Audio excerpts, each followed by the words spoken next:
Good afternoon. My name is Donna Feazell, and I'm your host of Donna's Edge Talk Show, where truth matters. Thank you so much for watching. Every day, Monday through Friday, beginning at 1 p.m. Central Time, as I get to ride home with you in the afternoon. You know, you can find us on television, 182 on Charter Communications, Abundance Television, which is syndicated. That's found on Roku, Apple TV, and Amazon Fire. And don't forget the podcast on thenewscasters.com. Some more exciting things we're going to be talking to you about just about 30 days or so. So we're really excited about that as well. I have one of my very best friends with me right now. His name is Phillip Gilliland, and he's with American Fellowship of Cowboy Churches. We've known each other a long time. Phillip has been through thick and thin with me and Phil about. Well, I was trying to remember how long it was been this morning, but I know it's been over 3 years. Oh, it's been way over 3 years, because it was before 2020 and COVID. You remember that's when I got out of the studio and started on my own with my own studio in the house. So it was a couple of years before that. Yeah. I knew it'd been a while, but it just seems like it's gone by in a hurry. It does. But I definitely appreciate our friendship. Oh, I do too. I do too. I absolutely do. You know, it's not often in life you have that closeness with a lot of people, and when you do, you learn to be relaxed, and you learn that those people in that circle really matter, and I'm thankful you're in my circle. Well, I'm glad to be, and you need a pastor like this. So I mean, I'm talking every decision about the business to something wrong with a chicken. Got one time about a chicken. Was that your expertise? Yeah, it was. That's where my education came from, and my years of work. It was good for me. The poultry business was really good to me all my life. I mean, from the time I was a kid, I grew up on a poultry farm and cattle farm, and then worked in that. Thinking when you're a kid, everything was hand done. There was no mechanicals to it, and then today it's like everything else. It's all the environments are controlled with computers and things, and so you had to learn a lot over those years. But the poultry business was really good to me. It provided a good living. My boys are still in that business. The company that they own supplies equipment to processing plants all around the world. So it's been good to more than just my generation. Well, and I love my girls too. And on the chicken house, we actually have their names on April, May, and June. Yeah. But it's all a good world. I mean, it really is. And the things that you and I, friendship is just really important. And I try not to worry him to death about every little thing in our lives, but it's just good that we got a closeness. Yes, I value that. I value it highly. Yeah, I remember when we were trying to decide what we were going to do, because I was actually renting space from radio stations and TV stations, and COVID hit. And so I have asthma, and the person who owned the radio station said, "You really make me nervous coming to the studio." She said, "I'm afraid you're going to get COVID." And she said, "Go at it on your own." And I said, "I don't feel disciplined enough. I don't think I can make it work, because I've never worked out of my home before." But I consulted with you. And then I remember you prayed it. Yes. Yeah, I believe what the Bible says. Don't worry about anything, but pray about everything. That's what Paul said. And that's the kind of friend you need, because I felt so at ease after that. Well, I'm glad, because it worked out really good. It definitely did. Now I can just pick up and run. If I want to go to Jamaica, I can do it. Yeah. And I would go from there. Let's talk about the Cowboy Church, because a lot of people still have questions.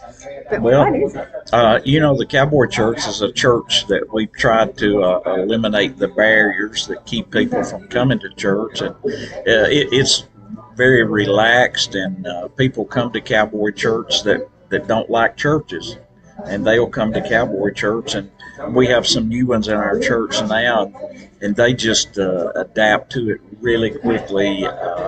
Yesterday there was a young man, I'd never met him before, and he came and accepted Christ yesterday, and he'd never been in our church before.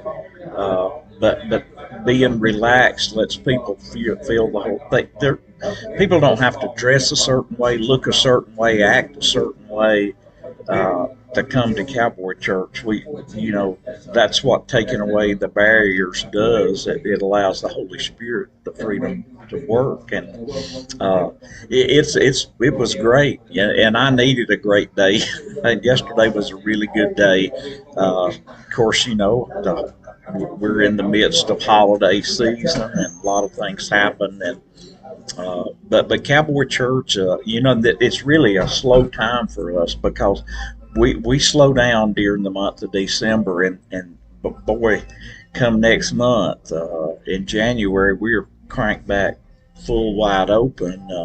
We have the testing of the bulls that'll be at Thousand Hills Cowboy Church in Etheridge, Tennessee, on January the 11th. On January the 12th, we're doing an ordination service for Dusty Poe at the Cowboy Church of Marshall County. He's the new pastor there. And then I have a trip to Texas the end of January, and then at the latter part of February, we hadn't set the date yet, we'll have a pastor processing, and there'll be a group of young or new pastors come and go through that process. It's like our church affiliates, and we were talking about some of the new affiliates up in western North Carolina and Kentucky are the two hot spots right now, churches that have been up and going, and they saw our response to the hurricane and the storms up there, and we have had some interest, and people are asking questions, and I feel like that there's going to be a couple of new affiliates, and I'm going to be making a trip up to one of those churches real soon here. So it'll get busy in January, but Cowboy churches are really booming right now. Besides what I deal with out here, Danny, who leads our new affiliate team, he is working with some churches in Montana, and we have new churches there, new churches in Utah, of all places, places where people have left the Mormon church, and a lot of the people that make up those Cowboy churches, the two churches that are in Utah, they are people that left the Mormon church and came to Cowboy Church and found their place, and thank the Lord for that. We have a lot of things going on, and most of it is really good stuff. So it looks like next year is going to be a great time for us. I wanted to mention this, and this is something I've observed, is you guys are not really an organization. You're more like a brotherhood. You're more like a family. Yeah, that's why we call ourselves a fellowship, because we, guys like myself, and there's, I think, 8 of us, two of those being ladies, but that make up the staff, and there's a 10-member board, but the 8 of us that are the staff, and of course I served 3 years on the board before I became part of the staff,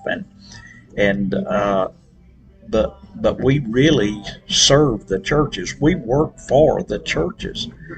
So when I go and help a church, like I'll be helping in the ordination service at Marshall County for Dusty Poe, and man, I think he's going to be a great pastor. He's an awesome guy. He'll be going through our pastor process, but the things that we do, I don't lord over a church, and I don't have any responsibility over a church.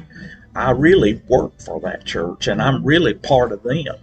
So all our churches are a fellowship. So we don't refer really to our accidentally, I'll say sometimes, organization, but we're really a fellowship, and we're all part of a big family that goes all the way from New Mexico to North Carolina. So that's a good thing. That's the good part. It's a huge help. So we were going to Lookout Mountain Cowboy Church, and so it's like 5th Sunday, so they'll go around to other churches, and they all support each other. So all these Cowboy churches in a particular area will all come. So Judy she really trusts the Lord, okay? Yeah. And I do too. But I'm telling you, thunderstorm heads were all over the place, and we were having food outside. Mr. Chesser was cooking. I mean, all this was chuck wagons and the whole thing was going on. And so I walked up to Judy and I said, "Do we need to get ready to go inside?" Because I mean, there were clouds here, here, and here. Yeah. We were surrounded by thunderstorm. And she said, "God's got this." And I said, "Well, yeah, but I mean, there are thunderstorm clouds all around us." She said, "God's got this." Sure enough, God had it. Oh, yeah. We ate not a drop of rain. Now, the minute we walked inside, then it started. But I'm just saying, those are the kind of people you want to hang out with. Oh, yeah. They're great. In fact, I was there the Sunday before Christmas. They had their youth, and one of their kids, of course, is the girlfriend of my teenage son, and they've been boyfriend and girlfriend for a year and a half now. So they were doing a Christmas program. So I got Charles Manning, my associate pastor, to preach for me that Sunday, and I went to church there. And man, it was incredible. I bet there was 250 people if there was one there. I stood up the whole time, and I wasn't the only one standing up. There was 20 or 30 people that couldn't be seated that were standing, and it was just a great day. And that church is really unique in how fast it has grown to that size, because that's not for them to have 250 people is not unusual. They'll have that pretty regularly in that church. And they've expanded out, what, 2 times? Yeah, 3 twice. times? They built on twice, and such to think that we started that or helped be part of the start of it 3.5 years ago in a 3-sided hay barn in July. And to look at it today, it's just, and they have an incredible amount of young people, and of course Robert and Selena do the young people and do such a great job.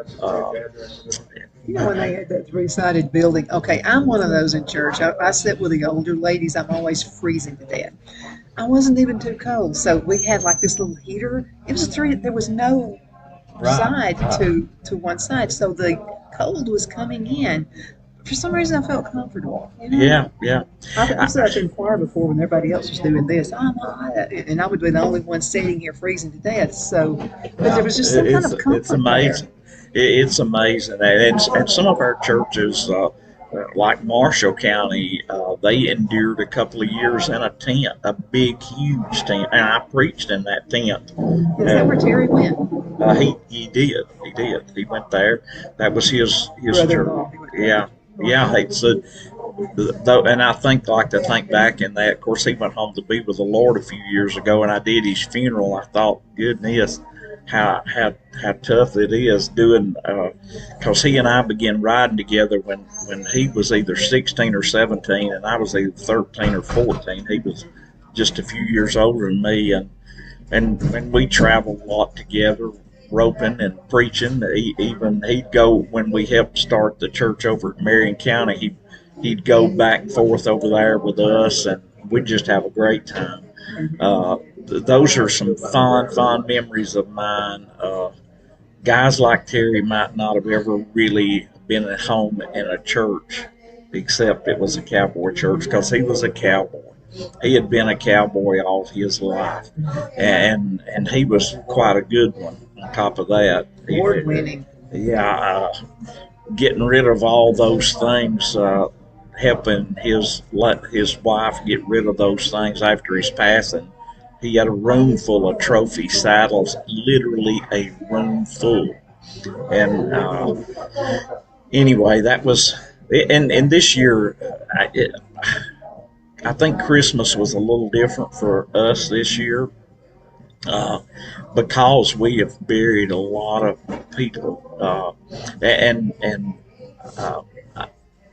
people there were so many people that I'm close to that were struggling with grief this year. People that, a lady that's my age. I'll just give you an example. A lady that's my age, and she lost a 52-year-old daughter, and that was just before Thanksgiving and to go through these holidays. And I was with her on Christmas Eve. I was with two other homes on Christmas Eve, praying with people through that time of grief.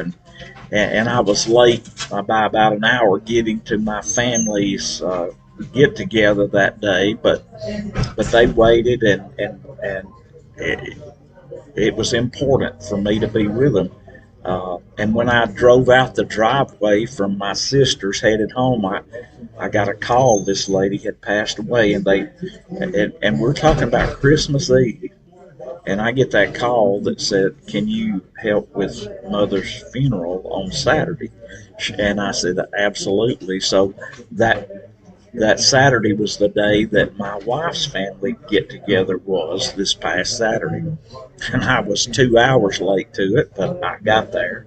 And we did the funeral, and I said that it was a little like it came and went in a hurry, because we had a lot of opportunities to be an encouragement to people, and I preached about this yesterday. For me, I'm thankful I get to do that. It is a season that I'm in, because I'm at a certain age, and a lot of people and friends of mine at my age don't get to live as long and as well as I have done.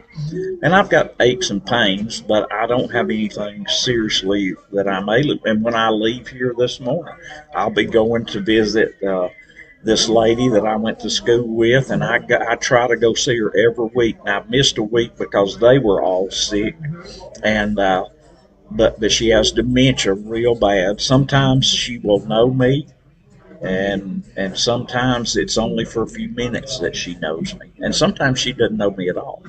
But that's what that is. This is my season, and I'm thankful I can do that. And I guess and I'm not trying to be sad, but the truth is, the season of life is what matters. It's not that January 1st is a new year and it's coming. God doesn't have a calendar, and He doesn't have a planner. He doesn't have a watch to keep time with. He lives in a world of eternity, so time only matters to us. It doesn't matter to God.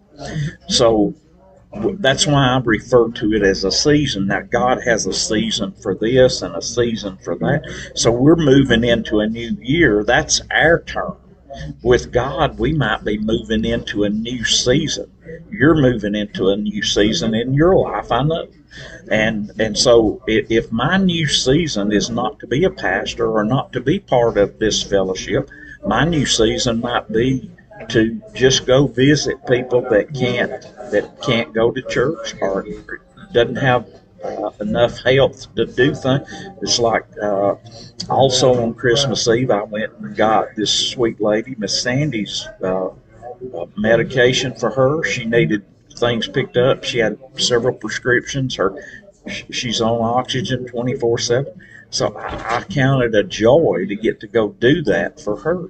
And if that's the season I'm in, then and if the Lord lets me go on pastoring, that's great. If He lets me go on and go through another year with the AFCC, I am good. But I want to be, and this is what's so important, is to find yourself in what God's will is for you at that time, at that season. So that's kind of what I preached about yesterday. I probably, if the Lord lets me, preach about it some more next Sunday, because it is so important that we understand what God's will is for our life, for whatever season He puts us in. And sometimes it can be a difficult, like these people that I was visiting through this Christmas that are struggling with dealing with grief. I have never been surrounded by so many people struggling with grief and struggling with health issues. Right before Christmas, I buried. I went to the funeral of Ken Gann, who was one of my best friends. It was a good, and his daughter was just like my own daughter. And I hadn't seen her in a while, but I got to see her, and it was such a blessing to get to be there. Then another lady that worked at a restaurant we frequented, and she also went to the Cowboy church called Cross Halo, and she passed away, and I went to that funeral. All of this happened during the holidays, so even the funerals I didn't do and the places I didn't go, I went. It just seemed to be surrounded by harder, difficult circumstances. But I am thankful that we had the opportunity to pay our respects and to try and be an encouragement to these people that really struggle. And then there's this other group of people that just have, for no reason, they just get depressed during the holidays. I have never really had depression, but I have a deep appreciation for people that struggle with it, because I know it. I don't know what it's like, but I know it is really hard. And some people, because of things that have happened in history or whatever reason, they struggle with depression during the holidays. So I love to have the opportunity to be around and pray for those people. And one of my dear friends that comes to our church, he was in Vietnam, and it happened in December. He lost most of a platoon of men in a fight. And December's always a struggle for him. And he always comes to me every year around Thanksgiving and said, remember, December's coming. And he's told me, he doesn't talk about it to his family. He's talked very little about it to anyone. But he has talked to me about it. And I really value his friendship and his trust. So I know that during the holidays, it is hard for him, because he struggles with the memory of that happening. And he was able to come home, and they weren't. So you have all of these people that have a lot of things. We look at all the Christmas lights and we think, well, everything is just grand and glorious, but it's not that way for everybody.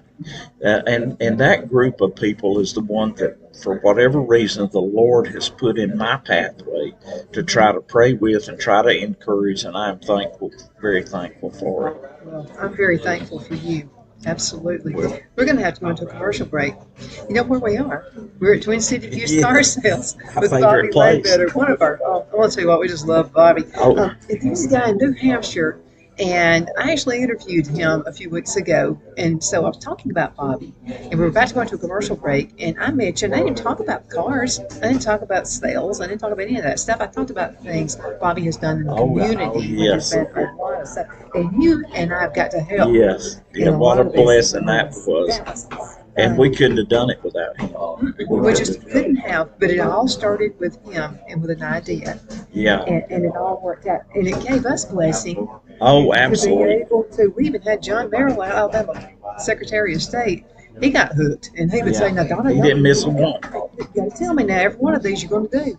He didn't miss a one. And I said, as soon as I hear from Bobby, I'll let you know. Yeah.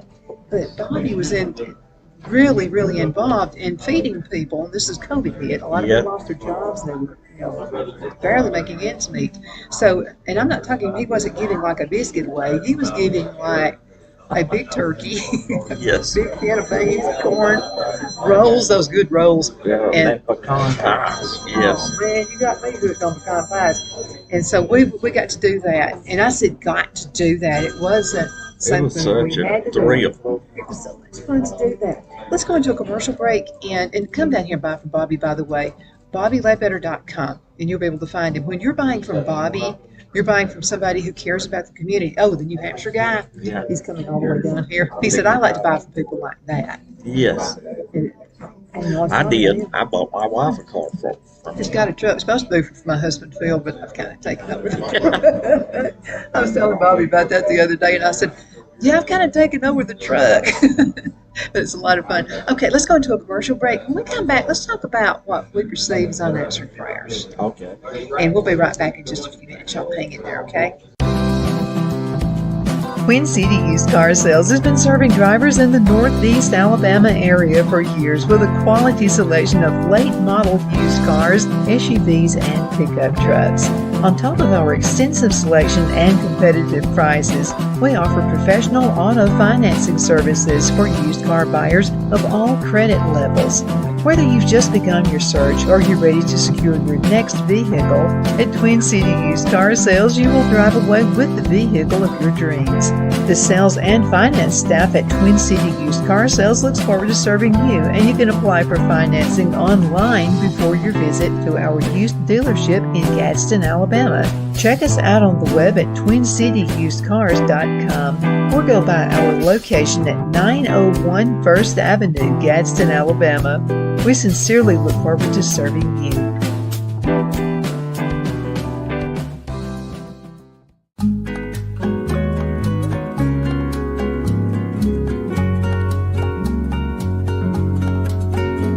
At Lamone's Mexican Restaurant, located in Henniger, Alabama, and voted Best Mexican Restaurant of DeKalb County, Alabama 2020, we're here to serve you with authentic Mexican cuisine. Order easily online by going to lamonsmex.com or call 256-657-3999 to place your order.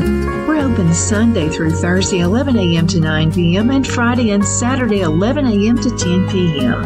Whether you're celebrating a cozy date night for two or a celebration for a crowd, at Lamone's you'll love our atmosphere and friendly servers. Thank you for dining with Lamone's Mexican Restaurant.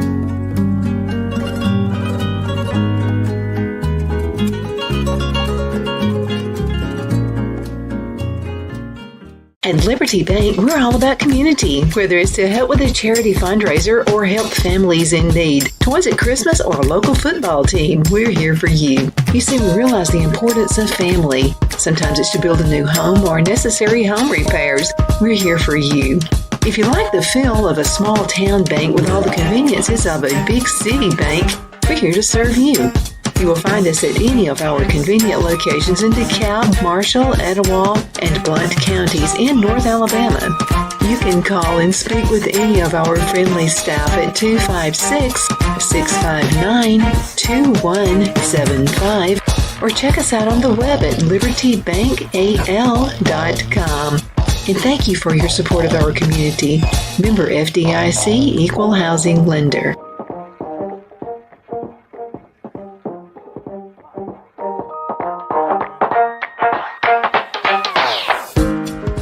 I'm excited to announce our Christmas extravaganza is finally here. Get this season's flannel sheets for as low as $59.98. They won't last long, so get them while you can. Our famous My Slippers, they haven't been on sale for over a year. Regularly $119.98, now only $59.98. Our 6-piece towel sets are back in stock with extremely limited quantities, only $29.98. With hundreds of MyPillow products, there's something for everyone on your Christmas list. Bathrobes, duvets, quilts, down comforters, and so much more. So go to MyPillow.com or call the number on your screen. Use your promo code to save on all MyPillow products. For example, flannel sheets for as low as $59.98, or our 6-piece towel sets, just $29.98. But that's not all. I'm extending our 60-day money-back guarantee until March 1st of 2025. Plus, all orders over $75 or more ship absolutely free. The only place I buy my beef is Lone Tree Ranch in Collinsville, Alabama. Their cattle is born and raised on their ranch, grass and grain fed, and you can feel confident when you serve your family and friends because their beef is all natural and no antibiotics or hormones are added. You can buy whole beef or perhaps go in with family or friends and buy half. Their customer service is number one as they take care of the delivery to their local processor and can deliver to your home for a small added fee. They also offer herd replacement heifers. I always call Lone Tree Ranch in Collinsville, Alabama for my beef specialty recipes and cookouts, and you can too. Food shortages are increasing, so buy local by calling 256-523-6462. That's 256-523-6462. We are back. My name is Donna, and I'm your host of Donna's Edge Talk Show, where truth matters. We are at one of my favorite places. This is Twin City Used Car Sales with Bobby Ledbetter. We talked before we went into a break about how he loves your community. Yeah. Okay, so he lives in Gadsden. He had been in Fort Payne. By the way, Fort Payne people are coming all the way to Gadsden now, and people all over the country are coming by. And so he comes into Gadsden. What does he start doing in Gadsden? Helping schools, helping this and helping that. So that's the kind of guy you want to buy your car from. Okay, he doesn't have to ask anybody's permission for anything, and he just does it. But come check him out, BobbyLedbetter.com. See, a lot of more people are coming in. BobbyLedbetter.com. Make sure you do check him out. You won't regret it. Nope, you won't. Phillip Gilliland is with me right now. He's one of my very, very best friends. And so, Phillip, I was coming to Gadsden to be here with you and Bobby. And so I like country music. And so I was listening to Garth Brooks singing Unanswered Prayers. Yeah. And I've heard that song a million times, but there was something I heard in it this time that I hadn't heard before. I don't know what it is. And so, because sometimes we pray for things to happen. Yes. And if it happened, if everything I prayed for happened when Donna wanted it to happen, I'd be in a mess right now. Oh, yeah. Well, and I think, I like to think back to Romans chapter 8 because I used that chapter a lot. I used it at a funeral Saturday.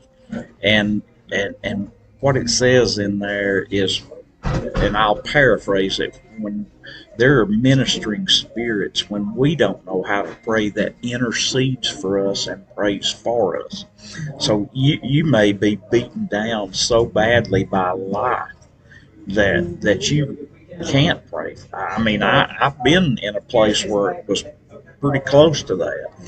But I also know that when you cannot, there are spirits that minister and go to God for you. Well, that's what the Bible says. That's what the Bible teaches.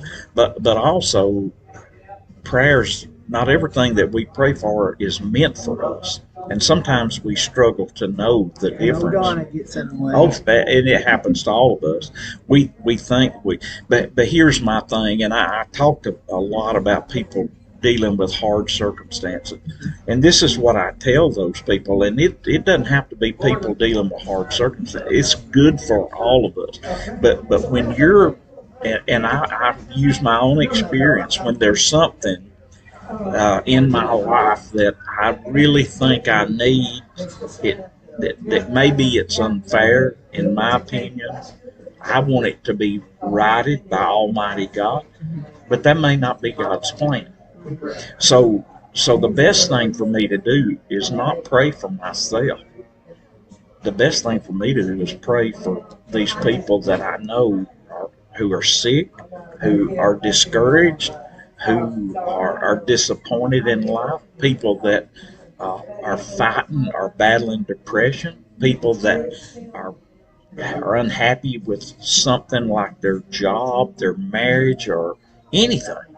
But pray for somebody else, or better yet, go do something for somebody that can do nothing for you in return. I promise you, there's nothing that will thrust you forward any better than trying to minister to somebody when you yourself really need it. If you do it for somebody else, it will help you every time. That's why when people when I talk to people who are struggling with something, I always tell them, look, the best thing you can do is go visit somebody that's in a nursing home. Go visit somebody that has it worse than you do. Go pray with them. Go do something for somebody that can do nothing for you. And I promise you, when you take your eyes off of your circumstances and you get focused on somebody else who has bad circumstances, it will change your prayer life. It will change your perception of what your life ought to be. And as we start into this new year, so many of us have these things that we need to put in our rear view mirror and take it off the windshield and start looking for what God's will is for us in this new season of life. That's why I keep mentioning Bobby with Twin City Used Car Sales, because people were hurting. He took himself out of the situation. And you remember, was it Center he went to? And so we Yes, ran out of yes, food. My daughter-in-law sister had passed away, so that's the one I missed. So I had yes. to be in North Carolina that day. And so you guys ran out of food. And so what did Bobby do? He gives his credit card to McDonald's. Yeah, And says, if anybody needs it, he called down there and he said, "This is my credit card number. I want you to, every person that comes in there that wants food, I'm going to give them a slip with my name, and when it's all over, I'll come down and get my receipt." Well, there was 20 or 30 carloads of people, and we just ran out. We had so many people there, and thank the Lord for it. And we had cooked Boston butts all night the night before, Curtis Chester and his team. And one of those kids that was there helping him was at our church yesterday, and he's been off and gone to school. He's still a young guy, but John Myrick was at our church yesterday with his girlfriend. I was so blessed to get to see him, but he was one of those young boys, one of Richard's kids that showed up and cooked all night long, and then we fed. I mean, hundreds and hundreds of people, carloads. I'm not talking about people. I'm talking about carloads. And at the end, right before 2 o'clock, we ran out of food. And that's when Bobby said, "No problem. I got this." He calls McDonald's and says, "Look, you let them have whatever they want, and I'll come down there and sign the receipt once we get finished up here." And there was at least 20 carloads of people that went down there and got food. They just didn't get there early. But anyway, it was an amazing experience. I figured it up roughly the best I could tell. One time it was over a period in 5 counties over a period of a year and a half. We fed over 40,000 people, and Bobby helped make that happen. And as you've said, and we love to say, our friend John Merrill, who was Secretary of State, showed up at every one of them, drove all the way from Montgomery to help us. And there was other mayors and state representatives and people like Tommy Haynes that came and worked. In his area. And even it didn't matter if they were in his area or not. Because they saw the value, they saw the ministry, they saw the need and opportunity to do something for people. And by the time we made that last stop at Rainsville right before Thanksgiving, I had my teenage boys there. I wanted them to see what it's like. And some more kids from Cornerstone came, and they handed out food to people because they needed to understand not everybody has it as good as you have it, and you don't know what it's like until you've handed somebody food in a car that's living out of that car. And we saw some. We saw that. Literally living out of their cars. Yeah, and we handed them food, and what a blessing that was. And again, we couldn't have done it without Bobby and his creative thinking. And his heart for people. He has a heart for people. I believe a rank stranger could come walk in this showroom today and tell him, say, "Look, I'll do anything that you got for me to do. I just don't have any money to eat." And he'd take them, and he might let them do something, but he would take them and feed them before he started. This is testimonials from people I don't know who just called me and told me what he's done before. So one lady said, "Well, I bought a car. Her husband died. He wasn't around to tell her what kind of car to get." And she said, "I used him. He was the person who helped me. I mean, he would just go take care of everything like that for me." And so what happened is Bobby was helping her, and he had advice for another vehicle. Well, she said, "No, I think I want this one."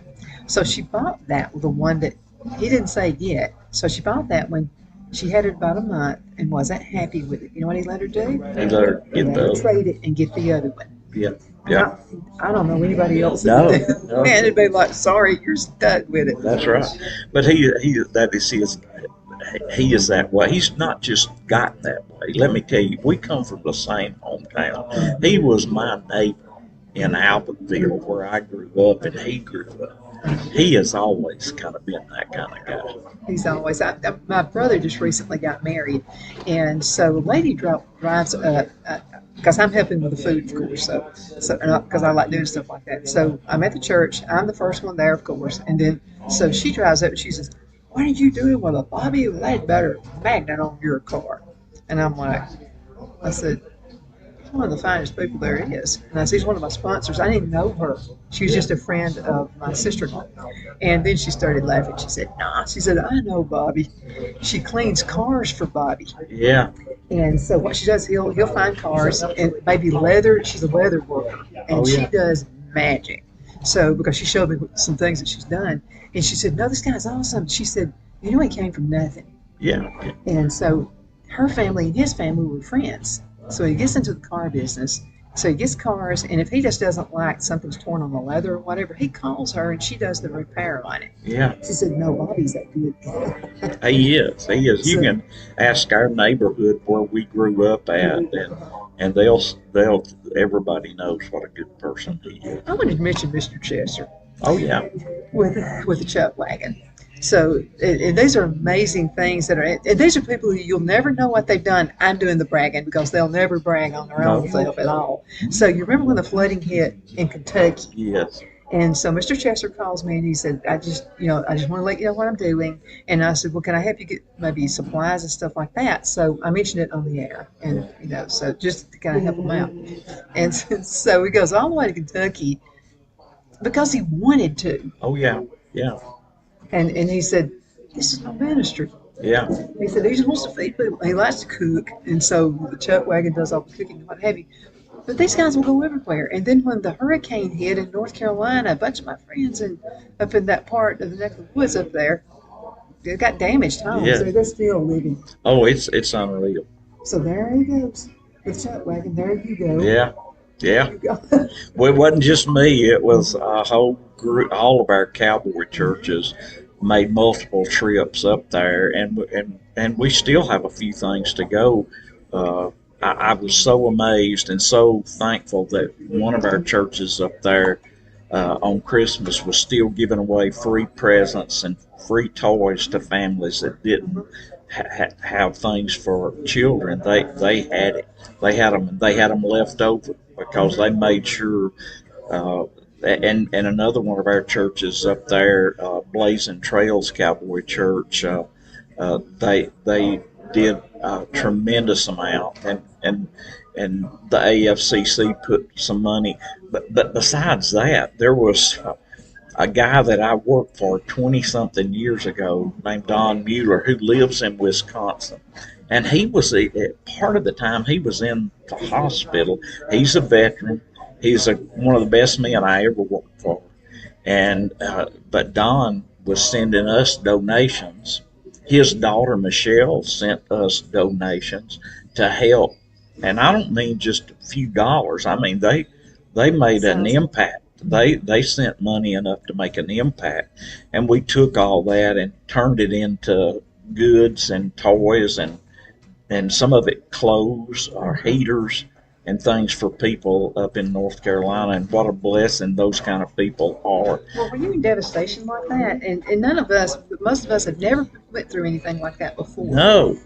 These people had not, and people in Nashville have never been through anything like that before. Nice homes and all that. All of a sudden, blank. There's nothing. And I had stayed in a hotel in Asheville not too long before that because I was up there doing. Nice area. Oh yeah, it is. It's beautiful, and where the Hampton Inn I stayed at, and all around it. Well, I-40 is still closed going across from East Tennessee into North Carolina, and it'll be a while before they get that. I mean, that's a major interstate. So, I mean, so it has the hurt industry there because this is where you want to go vacation. But when cabins are destroyed, I mean, people, their livelihood is destroyed. Yeah. I talked to Brother Harvey Gates, who's pastor of that Cowboy church there in Lincolnton, and they were close enough that they could get people's shoe size and coat size and things that they would fit them, and they would take the money and go buy stuff and take it back to a family that lost everything and give them fresh clothes to wear because that won't be rebuilt in a year or two. I'm telling you, it won't be rebuilt like it was in 5 years from now. And some of it will never be like it was because and I've seen devastation. The tornadoes of 2011 here in Alabama that killed 300 plus people. My goodness, you can't even tell that happened. It's not going to be that way up there. Well, it's going to change the landscape. It is. It changes everything. It is amazing, and to see the hurt in these people's eyes, and it was like trauma. They had been so traumatized by this thing of losing, and I can't imagine it because I've never lost everything in the house for a tornado. Now I've been there and helped people that have, but myself, I can't imagine what that's like. But what an opportunity for us and for Cowboy Church. And when we did the same thing in Florida, Billy Keith, who's pastor of Rafter Cross Cowboy Church in Williston, they worked and worked and worked. And some of our churches up here sent a tractor trailer load at one time of goods to help these others. But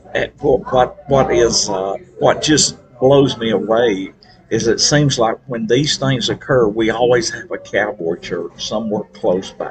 Always. And I will mention another thing. So during the devastation of the hurricane through the Carolinas, it really took a toll up there. So Kaylee Johnson, who is like the big wig at the Gadsden Mall over here, has received a promotion, by the way. She's done such a good job. So she's over several malls now. So Kaylee called and she said, Donna, we've got a van full of stuff. I have no way to get it up there. Is there a Cowboy Church that can help? First words out of her mouth. I didn't even mention the Cowboy Church.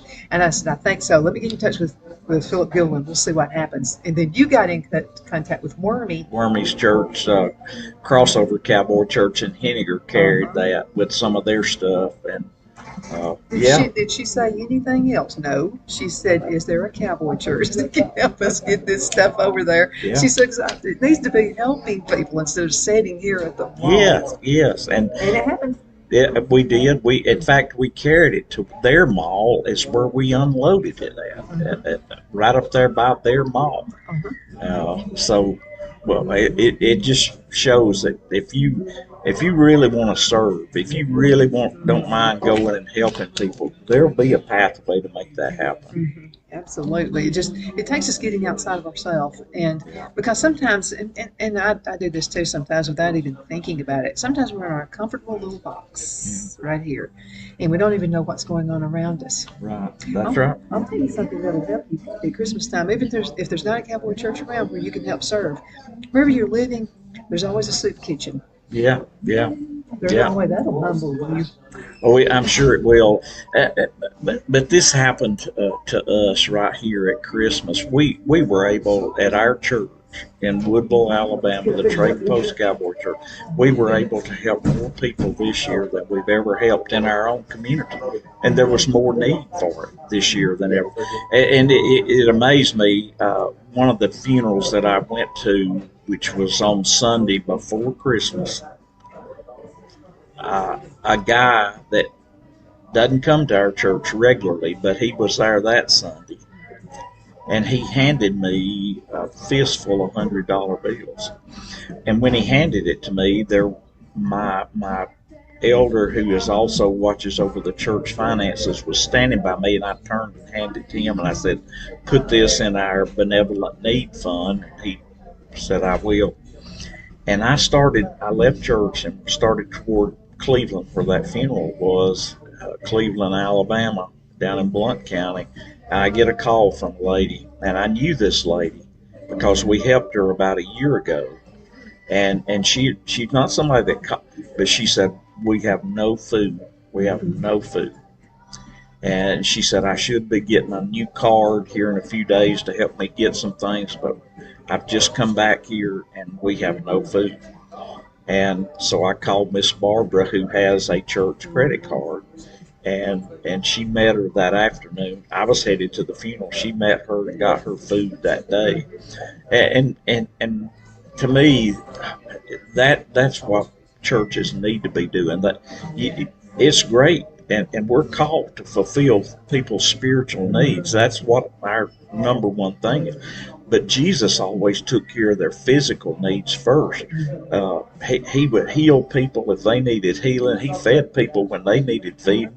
He always did. He took care of their physical needs before he did the miracle that he did for them. And sometimes that was miraculous too. Well, we're also told in the Bible to respect our government, and we do. But now the only thing about that is there are chains of command they have to go through to make things happen. And people were needing help. Again, I'm going back to the hurricane. But before, because you guys don't have to jump through hurdles. You just get with each other and say, let's do it and make it happen. And it does. And it's done with prayer too. I know that. Yeah. And so before, so the folks wouldn't have to wait. Because that's what government is. I mean, and not only, it was such a failure up there. FEMA was such a failure in East Tennessee and North Carolina. And I don't even want to get into it because I would say something really bad that wouldn't help us. But when we went there, people needed what we had. Your body can't do without something as simple as water. You've got to have water to survive. You can do without food for 30 days. But you got to have water. And it just so happened that our church had a whole pallet of water. And when that happened on Monday morning, I left with that pallet of water in the back of my truck headed to East Tennessee because they had to have it. We're recording, and we want to get you back here, okay? Yeah. Well, are you about to do something? No. Can folks just meet you? Yeah. Okay. Yeah. All right, this is the guy we've been talking about. So you got to come right here. Let me slide up.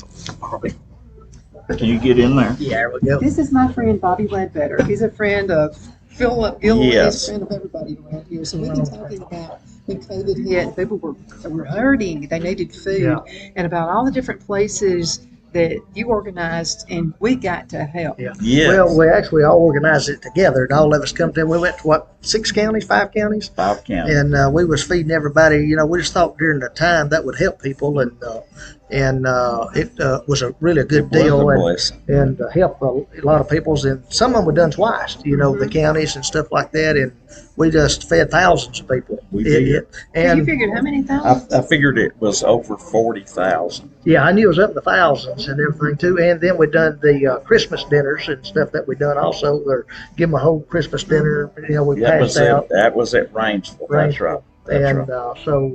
But I was glad to be a part of it, and all of us done it together. Everybody coming together, helping each other is what it's all about. Well, that's a blessing too. I mean, because it takes that fellowship, and it takes all of us to make.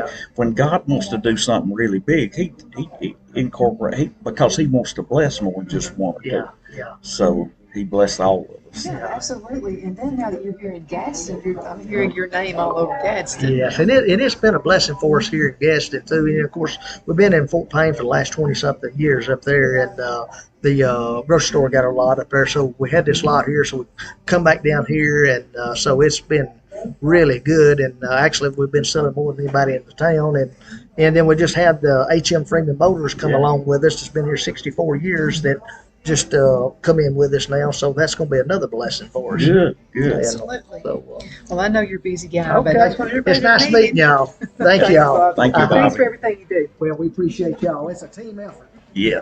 It is. He says that every time. Yeah. Like we'll decide to do something, he'll go, "We're a team." Yeah. And he exemplifies that pretty good too.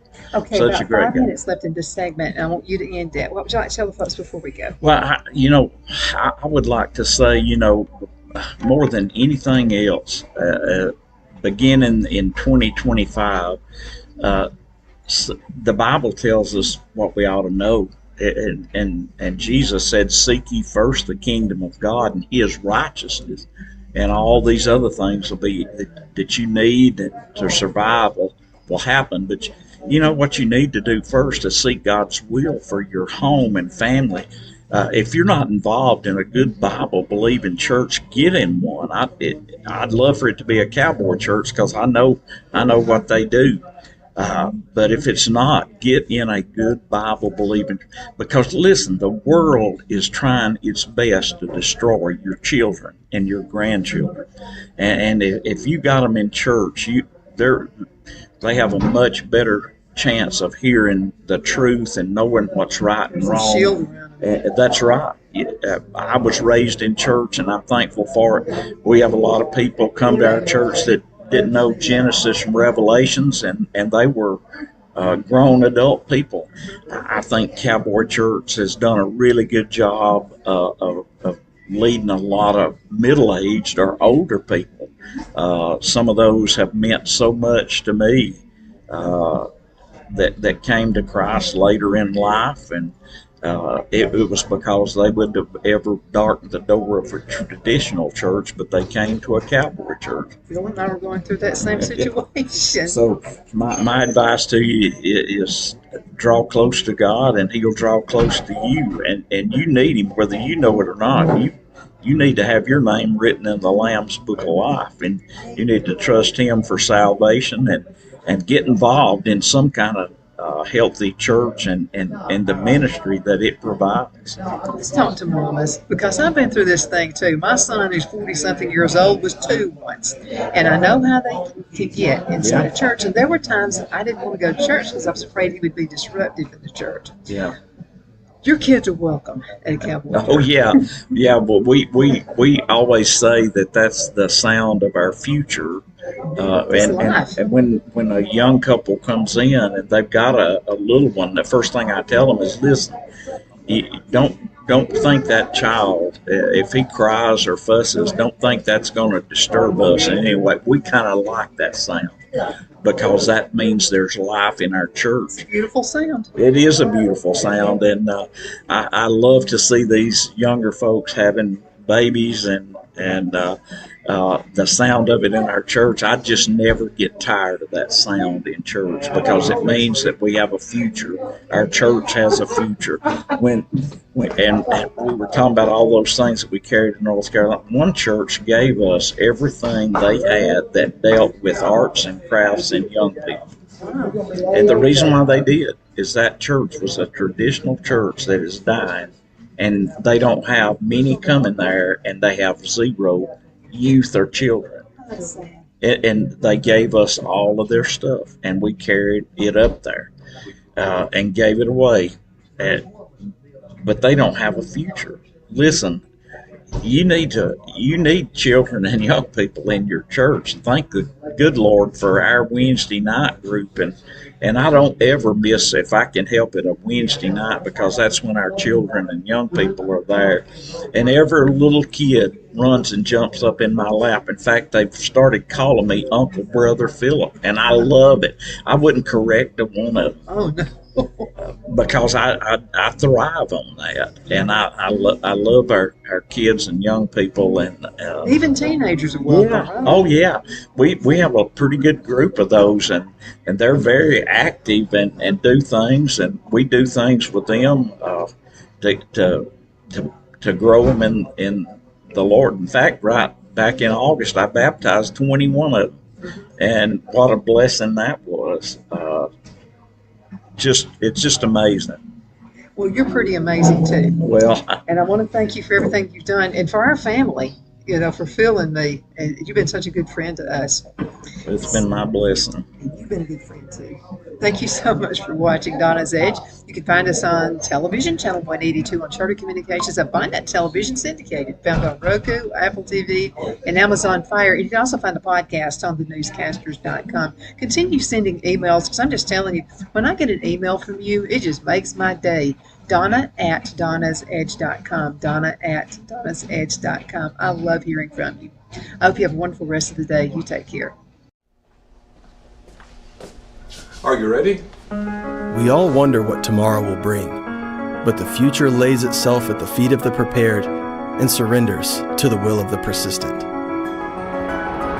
It's not easy, but today shapes you so you can shape tomorrow. With Northeast Alabama Community College, when the future asks if you're ready, you can answer. Yes.